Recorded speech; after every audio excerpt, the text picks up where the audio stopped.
Hello everyone, so in this video, we're going to be reviewing the Anaconda Migration. So we're just going to say this right off the bat that the video that you saw was fake. It was AI generated. AI can be very powerful nowadays. So as you can see, factcheck.afp.com actually made a review about it. And let's read what it says.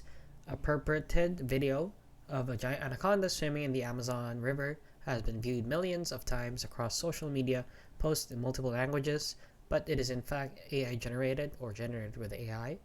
The video contains visual inconsistencies, a hallmark of imagery made with AI, while the snake expert said that the creatures are unable to float on the surface of water because of their large size.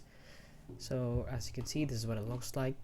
So this is what it looks like here on Facebook, Reels, and Instagram as well.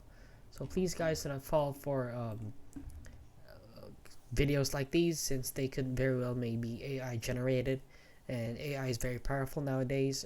It's constantly evolving, so before believing anything you see online, I would advise you to fact check or do your research first before believing it.